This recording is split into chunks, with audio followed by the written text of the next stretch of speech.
Hey everyone! So, 2022 was a great year for animation, right? Right? Anyway, this video is going to be a bit different from my typical kind of videos. I'm going to try to go over the world of animation in 2023, pretty much covering things that I want to watch and cover, or things that I might think that might be worth watching.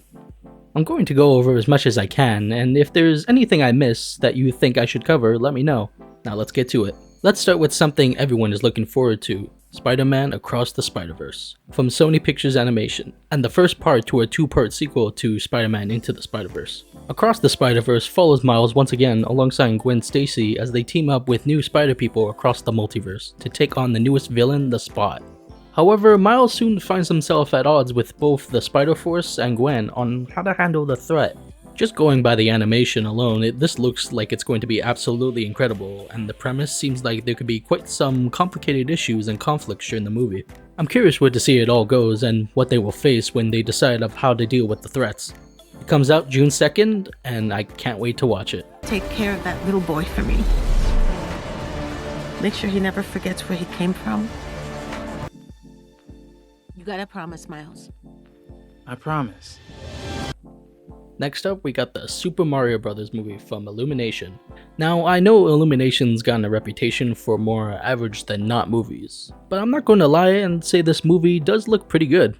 With the trailers we've seen so far, it seems they really have put a lot of attention to detail into the world, and brought the world of Mario to life. The plot itself seems to indicate that they might be setting up a story to be continued and added upon. I'm actually quite optimistic for this movie, and I'm curious of what it will be like. Also, in case you are wondering, Chris Pratt does not seem very fitting as the titular Mario, but I'm still hoping for the best for it. The animation in this looks very bright and colorful, and I hope the final product can deliver something that lives up to the Mario brand. The Super Mario Bros. Movie comes out in theaters April 7th.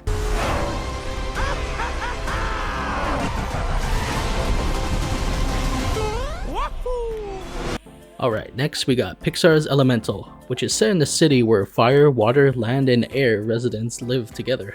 The plot finds a fiery woman named Ember and a go-with-the-flow guy named Wade as they find out how much they actually have in common despite their differences. An interesting premise with a Zootopia-type vibe with a possible Starcrest lovers story in the mix? I'm just guessing as the plot details have yet to really be revealed. It seems to be like a lot of fun and the trailer's animation looks phenomenal, and it makes the world of Elements feel very alive. Now I know a lot of people have been up and down with Pixar movies lately, but I've got some optimism around this one, so we'll just wait and see when it comes out on June 16th. I'm Wade. I'm Ember. Next we have Disney's Wish, a movie that follows a 17-year-old girl named Asha who leads a kingdom of wishes against a dark force alongside a goat named Valentino. Essentially, bad things happen, and she looks towards a wishing star for possible help, answering and explaining of the origin of how did the wishing star upon which so many Disney movie characters wished upon. The premise does sound very interesting, and I think there's a lot of potential with a story like this. There's currently not too much known about it yet, but I am excited to learn more, especially since I found out that it's going to be a mix of 2D and 3D animation. It'll be interesting to see what it looks like. It comes November 22nd. Up next, we got Nimona, a 3D animated movie based on the graphic novel of the same name. It was originally helmed by Blue Sky, but after Fox was bought by Disney, Blue Sky was eventually closed down, and were not able to finish the movie. Now it's been taken over by Netflix, and I'm glad that the movie will still at least get a release, and the hard work of everyone involved will not go to waste. The movie follows a teen girl who can shapeshift named Nimona, who teams up with a falsely accused knight, Ballister Boldheart, to prove his innocence. Now I have read the book and I do like it a lot, so I'm excited to see what they do with the movie. Obviously the style has changed, probably to appeal to a wider audience, but I believe it is a good choice. There is no official release date as of right now, but it is said to be coming out this year. Spellbound is a 3D animated movie from Skydance Animation. The premise revolves around a teen girl named Elian, set in the world of magic known as Lumbria, after she goes on a journey to break a spell after her kingdom was split in two. Now, from the art that's been shown, it could be fun. I'm not too optimistic from Skydance's last movie, Luck, which is a very average movie to me. It was just pretty basic premise and about lucky and unlucky, and nothing really interesting was done with it. But I will check this one out anyways. This one also doesn't have a official release date either, but it is slated out for this year.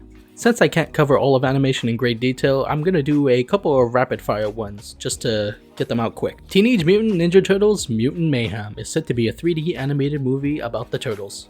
It's a story about the brothers who spent their entire lives in the sewers away from society, who set out to the surface to act as real teenagers, alongside their new friend April O'Neil, who helps them take on the crime syndicate and an army of mutants. Could be good, could be bad, we'll just have to see when it comes out in August. Chicken Run Dawn of the Nugget is a sequel to Aardman and DreamWorks classic Chicken Run. The movie, however, is not associated with DreamWorks this time around. It seems to follow the same main characters of the first movie, with a new thread to all of chicken kind. I haven't seen the first movie in a very long time, but I will do so before checking out the sequel. It's coming out to Netflix sometime this year. Craig of the Creek, the movie. I'm a fan of the show, and I like how it handles children's imaginations and the situations they all get into.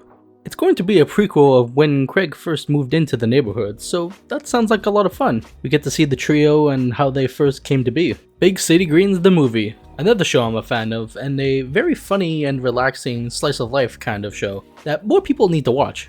The movie's premise, from what I see, is not really known. It's supposed to be a musical, and I guess we'll see what they show us. Cricket, what are you doing? You're giving too much away. Don't you realize that they're always listening? What? Who are you talking about? Oh no, it's the lawyers! Tales of Ladybug and Cat Noir the movie, a film that's been in production for a while from the show of the same name. Another one that I'm a fan of, despite its many flaws in the show.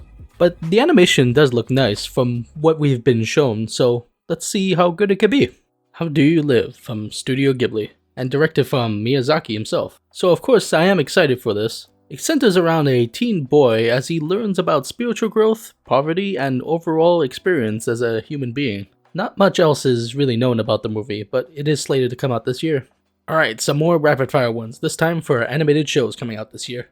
Pixar's Win or Lose is the first original Pixar show for Disney+, which follows a baseball team as they prepare for the big game. Each episode is supposed to follow a player and or coach and how the game has affected them in different ways. Looks like a lot of fun, and I like the animation style so far. I can't wait to see it. X-Men 97, a sequel to the OG X-Men animated series, set a few years later. It will continue the plot of where the show last left off. Sounds pretty cool, although I haven't seen much of the original show, but I will catch up for the sequel series. Kif is a show about an optimistic squirrel and her best friend Barry going about their daily lives as they always look for adventures around them. And it's also set to be a musical. Sounds nice and could be lots of fun. What are you doing? I'm putting my foot down. Haley's on It, about the titular Haley as she who needs to overcome her fears and face challenges to save the world. No official release date yet, but is set to come out this year. Iwaju, a show set in the futuristic Lagos, Nigeria, and will deal with inequality, innocence, and defying the status quo. Could be interesting from small pieces of art we've seen, coming out this year on Disney+. Moon Girl and Devil Dinosaur, about a teen girl named Lunella and her 10-ton T-Rex as they fight crime in the present-day New York. Set to premiere this February. Who are you supposed to be? Moon Girl and Devil Dinosaur. Tiana, a sequel series to the movie The Princess and the Frog, follows Tiana being newlywed crown princess of Maldonia on new adventures, but the old life of New Orleans calls for her. Set to premiere this year. Moana, another sequel series setting after the events of the movie, follows Moana on her new adventures. New stories and music are setting sail later this year on Disney+. Now here are some other shows that I think are worth a look, but I don't have time to go into too much detail about.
That's all the shows I can cover, or else I'd be here forever. What are you all looking forward to this year? Let me know. And if I missed something you want me to cover, let me know.